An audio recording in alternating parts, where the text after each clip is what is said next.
morning, and welcome to a bonus podcast episode of Better with Becky and Sammy, where things are just a little better with Becky and Sammy. I am the other half and co-host of Becky and Sammy. My name is Samantha Reese, and I'm a PhD candidate at the University of Nebraska-Lincoln, and my research revolves mainly around genetics. Hey guys, I'm Becky. I'm the other half of this podcast. I'm studying dietetics at the University of Georgia. Alrighty, and to say the least, last week's podcast completely blew my mind. It was the first time we had a guest podcast, and there were some ups, like how great it was. We got so many great questions in, and some things that we didn't expect. Like we had a little bit of technical difficulties that we ended up working on at the end, and it was a great hit. In fact, it's our best viewed podcast so far. And because we want to say thank you for supporting us in this podcast and BeckyRFIt, the YouTube channel, we did a bonus episode of this podcast. So Becca, tell me a little bit more about your experience with having our first podcast and how exciting that was. It was super cool. It was kind of weird to have another person come on, but at the same time, it was awesome that we can have this technology and editing skills to have our first guest. And so I'm super stoked and super excited for our future guest that is coming onto our platform. Oh yeah, and it makes me want to have more guests. At first, I was a little bit timid, could we even do it? How would it interact between the three of us? But it was so successful that I agree. I also look forward to our guests on this podcast in the future. So today's podcast topic is our personal fitness journeys. Now, we talked about a lot of other people's fitness journeys, but we just wanted to give a little background of where we are and what we came from in our fitness journeys so far and where we want to go with them. Well, I guess I will go ahead and start off this journey of kind of where I came from in my fitness background. So the first life stage I would like to speak of is my childhood. So I started ballet around the age of 3 and figure skating around the age of 2, and it was very relaxed and very chill. It was just done to have an after-school activity, and our parents would drive us to either the ballet studio or at the ice rink, and we would skate. We would do regular classes. Sometimes we would do private lessons, and my main goal in this life stage for personal fitness, I didn't have a goal. It was just child stuff. I enjoyed going because my parents brought me, and I really did like it. I picked figure skating over ballet because I believe there was a time conflict at one time, and I was like, which one do you like more? And I'm like, Mom, figure skating. So as ironic as it is to have a figure skating rink in hot Atlanta, that's what I chose. I really enjoyed figure skating, and we kind of moved forward with that. So my next life goal I would like to talk about, Rebecca, so we included pictures in this as well. So if you're listening on the podcast, you can go to BeckyRFIt's YouTube channel to view these pictures, but I guess we could describe them as well. So I have a picture of my little sister Rebecca and I would believe I'm around the age of 8, and I'm in my ice skating outfit, and my little mini me, Rebecca. How old were you here? Well, I don't think you're 8 because we're 6 years apart, so I would have been 2, and I don't look 2, so maybe you're a little bit older. Maybe a little bit, but super young, and I always had my little mini me, so I'm in my figure skating dress, and you're in your little school outfit, and we're both wearing tights, and that was just really cute. We were just chilling, having a blast, being kids, Yeah. So the next life phase I would like to talk about is kind of how I was in my teenage years. So these years to me is anywhere between 13 to 18 years old. I actually became homeschooled because of what my goals were for competitive figure skating. So I became a competitive figure skater, and instead of going to our normal public schooling system, which we have in Georgia, I decided to roll into an accredited homeschool. So you would have the same high school diploma at the end of it. It's just you are able to do the high schooling at your own leisure. And so a normal day for me being a homeschooled competitive figure skater was I would wake up extremely early, around 5:30, and I would have morning ice practice, where normally I had some sort of private lesson going on in there. And then after that, we would have off-ice training. So that's either circuit workout training or maybe choreography with a dance coach. I would also be doing homeschooling at this time as well. Then in the afternoon, we would have our second on the ice practice. I would then end the practice, do slightly more homeschooling at the end, and then I would always finish off my day with watching tapes at the end of the day. So whatever the national skaters were in the level I would watch their past programs and what they were skating, and just look at the things that I liked, the things that they did well, and try to incorporate that into my competitive goals as well. Around the age of 15, I started what our rank had at the time, the Atlanta Figure Skating Academy, was an apprentice program to become a ice skating coach or a hockey coach. So I started that at the age of 15, and I did that all the way through my teen years and actually into undergrad, actually graduating out of the apprenticeship and becoming a full coach. And all that was I just kind of followed around a coach, and then hey, now you're a figure skating coach. Now, granted, it's a little bit harder than that. So as a competitive figure skater, you have 16 tests to pass, and that's the highest competitive figure skating you were, which I was able to complete all of them. And with figure skating as a coach or a hockey coach, you would have certifications, like there's a concussion certification, a group class certification, fitness certification, nutrition. Also, you could do sports psychology if you're interested in that as well. And so that was basically my whole entire life as a teenager, was being a competitive figure skater and being the best competitive figure skater. So that was my goal. And I also actually retired from figure skating at the age of 18 because I wanted to go to college, and collegiates in figure skating, you would have to choose a certain college, and I didn't want to be restricted of where I could go. So at the end of my teen years, I retired from being a competitive figure skater, with that overall era, my goal being the best competitive figure skater I could possibly be. And to describe the picture of my competitive years, so this is my senior year of being a competitive figure skater. I believe this was the Atlanta Open, 2010, I would like to say, or 2009 era. I was 17, 18 years old here, and I was skating to the Phantom of the Opera. It was a pretty cool routine. I enjoyed it. I'm actually doing a spiral, a Billman spiral, with one hand. I'm not this flexible anymore at all. If I can touch my toes at the end of the day, I did a good job now. But that's okay. Like I said, it's a fitness journey. This is just kind of where I came from. It's really cool to look back at my skating pictures now. Fun fact is our mom actually made this dress. Isn't that insane, Becca? Mom has such great talent. Yeah, I know. I guess that's where you can see our creativity comes from, definitely from our parents. So that's pretty cool. That is so cool. She spent so many hours putting individual Swarovski crystals on this dress. It's absolutely beautiful. Thanks, Mom. Shout out to Mom. Yeah, mommy's our momager. She is our momager. Yeah, and she does a good job too. She's great at absolutely finding us guests as well to come on this podcast. So exactly. So the next life stage I would like to talk about is undergrad. So I did undergrad, and my major was cell biology and biotechnology. And as I was going to school, I also was, like I said before, a figure skating and hockey coach. And I ended up being a full figure skating and hockey coach for 10 years.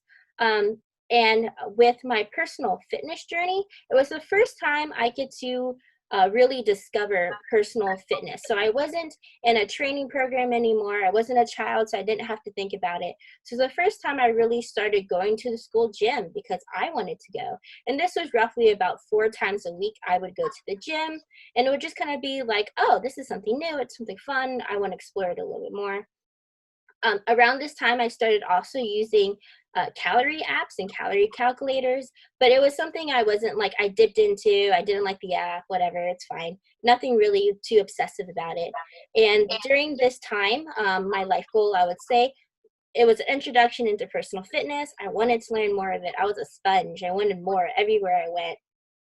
And the picture, to describe the picture that we're looking at here, First of all, this was my first personal official race, or it was a little 5K. I've never done anything like that before, and I was super stoked at the end of it. We actually went on vacation right when the race was over. We didn't even know that you could look for placement, but apparently I won my age group. I had no clue. So also, Rebecca, you're in this photo too. Was this your first professional race as well? Yeah, so this is my first professional race, and like coming from like a non like physical background, or maybe like maybe I was still in high school or right out of high school, and I played lacrosse. So I was like, yeah, I run all the time. Actually, no, running for like 3.1 miles straight, I actually ended up puking in this race. That's right. Yeah, but it was cool though. It was so cool. And actually, something really interesting is our YouTube viewers can actually see this, but I am super blonde in this, kind of like how Rebecca here is now. I'm super blonde in this picture, and I miss it all the time. I don't miss the root uptake, but like the care for the roots, but I miss this. I was also super golden tan, which I don't remember ever being. That's interesting. But this was such a fun time. Undergrad was great. I was starting to explore my personal goals. And like I said, fitness, my goals was to just be more fit. I don't know, I was exploring into it. So the next part of my fitness journey I personally like to talk about is the first half of grad school. So this was the first time that I was living on my own. I can control my own everything that I wanted, and I had a very intense workout, fitness, health relationship, I guess, with myself. And it's the most intense I've ever been with my fitness and my fitness goals. And saying that, you'd be like, oh, that's awesome, but not necessarily. It's not necessarily a good thing to be this intense with your fitness goals. So I actually started using a macro counter, and I counted every single almond, every single blueberry, and I did this for about a year and a half. I was mainly getting my inspiration from influencers like IG workouts and what I eat in a day. And so it was kind of interesting where the intake that I was getting was so much pop culture. I wasn't actually looking at the scientific backings of what I was doing. But some good things came out of it is I really enjoyed the run that we did together, and actually we did it with an additional friend. And I ran additional runs as well. I ran a couple police marathons. I gave back to the police culture in Lincoln. I ran a State Farm marathon, which was 10 miles, I believe. And then I also was able to complete the Lincoln half marathon, which was, in my mind, a personal bucket list, which is really, really cool. However, my workouts, just because I was so obsessed with my fitness at this time, was I think I worked out 6 times a week, and it was absolutely so hard to not work out the 7th day. Like, I had to completely distract myself not to go to the gym again. I got down to about 19% body fat is what my scale said, but looking at the pictures we're about to show now, I think I was way below 19%. Like, I was really, really tiny. My goals at this time was just to be the most aesthetically pleasing ever. And that might sound great, but basically those are fancy words for I wanted to get thinner than I was at that personal time. And it didn't matter how thin I wanted to get thinner, which is not necessarily a good thing. And I went back and looked at my IG posts, and I'm like, oh, I'm a strength enthusiast. I want to get stronger. But that's not true, because I also photoshopped my photos, which is a whole nother thing to talk about. I picked 2 photos that I knew were personally not photoshopped that we will show here. And so if we were to look into the photos, I actually have 2 of them. This is, both of them, I don't have a shirt on, but I do have a sports bra on at the time. So you can see that I personally think I'm very, very skinny here. And I'm like, oh, look, I have abs now. I'm so thin, but really, like, even I thought I needed to lose weight here as well, which is kind of disappointing because I probably should have gained weight here. But with that being said, I was really involved with getting thinner, getting skinnier, and kind of like the biggest theme in this part of my life was I was moved out to Nebraska where I didn't know a lot of people. I was very, very lonely and very unhappy with my personal self and my personal goals. So the only thing I could control was how much I ate and how much I worked out, which I wish I could go back to my thinner self and be like, it's okay, you know, Go to Chipotle. Eat that burrito. You'll be okay. All right, and the last phase of my life that I like to talk about is where I am now, where I am in the present. So right now for nutrition, I like to practice intuitive eating, but also nutritional eating as well. Becky and I, this is kind of like a topic that we talk about a lot, so we'll probably hear it again more on this podcast and on our channel. I actually work out a goal to work out about 4 times a week, and I focus mainly on just moving. Just like even if I'm at softball, I play softball practice now, or doing some jump roping, boot camp, weightlifting still because I still do enjoy that as well. Just kind of overall just getting moving as well. I listen to my hunger cues, which is something that I never did before. And if I'm hungry, I have a snack. If I'm full, it's okay. I don't need to eat anymore. And overall, as a person with personal goals, career goals, and workout goals, I'm much happier. And I was able to take workout, which was everything in my life and early part of grad school, and make it a part of my life, but not everything that I was worth. So that made me, I'm so much more happier of a person. I'm more well-rounded. And my goals now is just each day get a little healthier than yesterday. And that could be making a better choice at lunchtime instead of eating a bag of Cheetos, which doesn't happen often, but it might, picking a salad. Or if I do eat a bag of Cheetos, be like, it's okay, just keep on going with my day. So that's my overall goals. And the last picture that I like to share is, again, I continued running. So this was the Big Red Running Challenge that we did in 2019. And it was fun. We got to meet some football players on our team, and it was on campus. And overall, I'm a much happier person. So that was kind of my personal journey when it came to fitness, from all little kid, you know, just kind of picking her own boogers, through the challenge of now trying to figure out how to balance my life as a true adult. So that was a whole entire mouthful, and I'm glad I got to show some of the pictures with our guests. So Rebecca, why don't you go ahead and talk a little bit about your personal fitness journeys?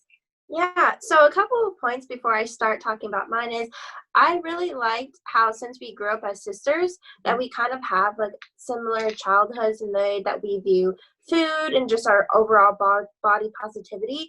But I like that at each stage we're kind of like similar. We kind of go through kind of like the same things. Right now I think me and you are on the same standpoint, the same path. I really like how that you don't let numbers control your life because they're just numbers, and that maybe being the skinniest doesn't always mean happiest. So I definitely agree. I really like that, how you explained your fitness journey, and I can definitely relate to that. Okay, so I'm Becky.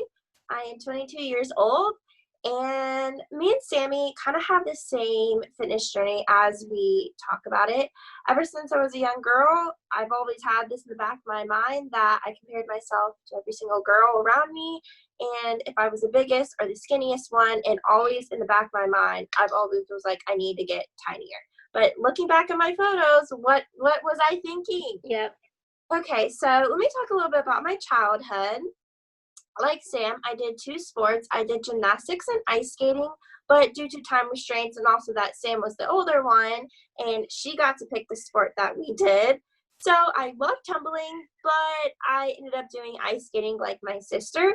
I liked ice skating because the jumps were super cool, like you got to jump around, but the other parts, you know, I wasn't too good at. But the 2 things that I love to talk about was when I was young. I think I was either like maybe 7 or 8, I did 2 ice skating routines. I was Marilyn Monroe and Elvis Presley. Yep. And those were like probably the best / funnest, if that's even a word, routines that I've ever done. At that age, I didn't even really know about my body, didn't care what I ate. I was just like, oh, how cool, I'm Marilyn Monroe and Elvis. And like, I don't, like, if you know about Marilyn Monroe and Elvis now, you're like, whoa, but hey, I was a weird kid and I'm still weird and thought it was freaking awesome. And I was even blonde back then. So yeah. Anyway. And Rebecca, do you remember being as creative as Mom is? She took the blue painter's tape and taped your white figure skates for your blue suede shoes. Yeah, and I was like the coolest kid ever. I was like, yeah. And Mom created my Elvis outfit. You know, in Las Vegas, how people get married, or you know, he wears like that white Elvis outfit. Well, I wore like a black one, right? Right. Yours was cool and innovative. Yeah. And we were like crafting, and I thought it was so cool. I think I lived in that outfit for like a week. Like I definitely like was Elvis. And my main goals when I was a kid, around like 6 to 12, was to collect the most webcams and eat fried Korean dumplings while Sam was getting her private lessons done. And those aren't, as you can tell, those weren't really like fitness goals because I guess I was kind of young. But keep in mind that in the back of my head, even that young, I still compared myself to everyone else. Mm-hmm. So fast forward to my teen years, which is middle school / high school. And this is where I completely quit ice skating because like Sam was done with it. I was done with it. Didn't really like it. Hated going to the ice skating rink. But now I'm like, oh, ice skating is pretty cool. Mm-hmm. And so I found lacrosse and I was like, what is this weird fishing thing? Everyone at my school, well, not everyone, a couple of kids were doing it. So I was like, ooh, what is this? I came to one of the practice sessions and I really, really involved in it, loved it.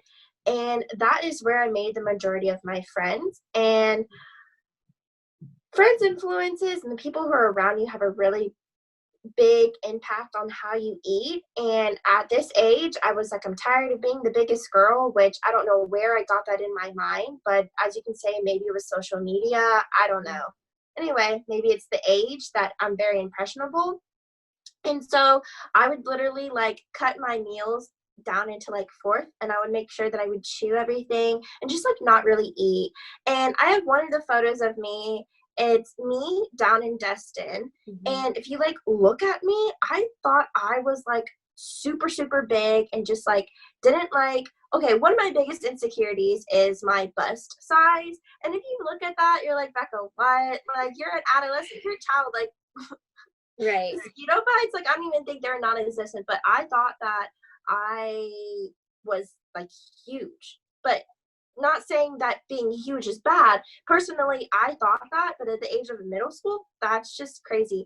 Anyway, fast forward to high school. This is where I've been involved in. I'm gonna admit, boys. I loved boys. Boys were the only thing that I thought about. But then again, like you see me and then like you want to be the skinniest because you want to be the prettiest and oh my god, does he like me? And just, you know, the whole high school drama, catcalling, you know, like the Mean Girls movie, all about that. And my goals were to be the super skinniest and just obtain the mini blocks. So in lacrosse, you get a block / charge, the ball gets to turn over. So that was my main goal. And then this is where my body changes the most. I'm currently a senior at the University of Georgia, but I'm a 5th year because I changed my major. And so if you look at my body through all 4 years, it is like all over the place. So let's start with the first picture. I am wearing Samantha's Gymshark leggings. Like she said in the beginning, I am her mini-me, so I think she's one of my biggest influencers. She bought these Gymshark leggings when they were super hard to get and no one knew about them. And so if you had them, you were super cool. I was ahead of that fitness influencer like rave. Like I don't know how, but I was like the first person that I knew of who had Gymshark leggings. So I was hipster before it was cool. But just to clear it up, Becca, we're now speaking of your undergrad experience, right? Yes, I'm speaking of my undergrad experience.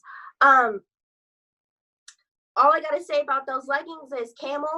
That's all I'm gonna say about it. We'll move on. If you look at me, after lacrosse, didn't know how to work out, didn't work out. I didn't have someone to tell me to do anything because I grew up my whole life having a coach or like my mom or like my sister or having like a teacher tell me what type of workout / physical activity I should do. So I got into college my freshman year, didn't work out at all. All I cared about was all you can eat food. Definitely gained the freshman 15, drank Starbucks every day, didn't know anything about nutrition, and I partied hard. Party hardy.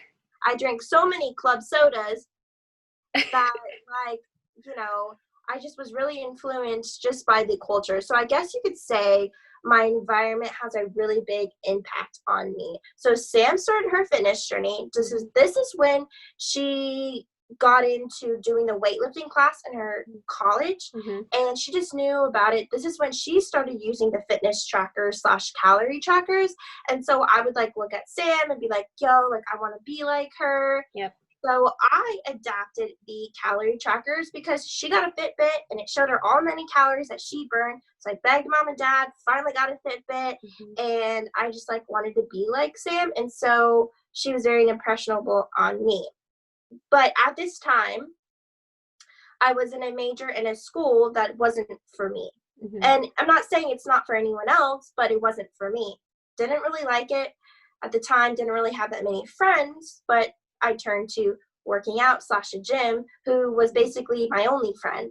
I wake up at 5:30 in the morning to go cycling, like 5:30 a.m. to go cycling in the morning. Wouldn't eat anything. I would chuck back pre-workout and I would cycle, and the people in my cycling class, which is just like me, the teacher, and like Dust Bunnies, we became like super friends. So I guess we can like hold each other accountable, but felt great, started to lose weight, and then, you know, like bullying, I guess, or just the stigma of just freshman year and like sororities and everything. Disclaimer, not saying they're bad, but they just like weren't a fit for me. So one of the person quoted said that she's just all right, and that hit me in the head. And guess my orthorexia started to come in. Like Sam said, I would track a piece of gum. I would track 0-calorie things, but still in the back of my mind, I'm like, that has some calories in it, so I'm gonna like, you know, take it out. So for food, I would just eat a little bit of grilled chicken and Caesar salad for lunch, and just barely eat just anything. Like wake up, maybe have a couple bites of this. I was very picky, very calorie focused, very food focused, and you can see that my body is just basically all over the place. I wanted to be a Gymshark model. I wanted to be shredded. I just, you know, wasn't in the best mood. Okay, so now, part of my undergrad, I moved to University of Georgia, completely switched my majors because mom and dad and Sam finally caught on that I wasn't doing okay. So they're like, you know what, Becca, mom and I had a fun time at UGA. We absolutely loved it. Go to UGA, do what you want to do. So I moved to UGA. Okay, comparing my first school, comparing UGA, such a big school. So scary, only had a couple of friends. And so what did I do? Turn to the gym, aka my best friend again. But this time is when the girls are strong. And there's also someone else in the gym that I really wanted to impress. So I was like, look how much weight I can squat. So I would go to the gym, and my goals at this time were to be sponsored by Gymshark, be super shredded, and like lift as heavy as I can, you know? And that's the wow, like, you know, props to me. Those were your goals at that time too. I think me and you were kind of like neck and neck, or I'd follow up to you. As you can see, I was very booty focused. That's a nice rounded peach, you know, but also at the same time I was partying hard. And this is where my fitness journey, you know, changed. So I would use green juice, which is just cold pressed vegetable juice, to go and use that as a chaser, and I would go out and like drink. But instead of like watching my nutrients or what I put in my body, I was like, okay, like I don't want to gain weight, so I would take these diet pills, and I would take these green tea fat burning pills just so I can like lose weight or cut corners. And that's completely the wrong way, I think, to lose weight. So that, or it's like very different than how we view things now. Oh yeah, no, oh totally. I'm not saying like if you do that, that's not the wrong way, but definitely research these supplements, really like put in time, because when I took these green tea fat burning pills, like my heart was hurting, I was sweating so much, just wasn't feeling good. But like that should be a trigger in my mind saying, Becca, like maybe you should ditch those pills and just really focus on what you're putting in your body. But at that time I just wanted to get skinny quick, you know, get the big booty, get the big juicy booty, impress people who didn't even really care about me. So yes, that is me. And now I am very nutrition focused, not really fit goal focused. I'm very nutrition focused. As you guys don't know, I'm studying dietetics at the University of Georgia. It's all about food and nutrition. And I didn't know that the food plus gym equals happy combo. Right. You know? Right.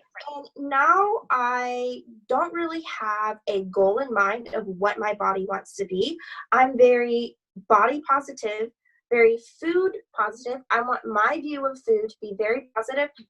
I don't like the naughty foods, bad foods, good foods, clean foods, whatever. I don't believe in that. I don't believe in diets. I have been super happy. I'm doing intuitive eating, which is basically about hunger, body, satiated cues. I love all my good fats. Shout out to avocados and coconuts. Super good. And now that I really love to experience with food and just use all these cool spices and all these whole natural foods, that I just like, my body's awesome. I work out. I'm currently doing one of the fitness influencers plans just because I'm at home and it's all about body weight. I don't really go to the gym anymore. I don't lift heavy.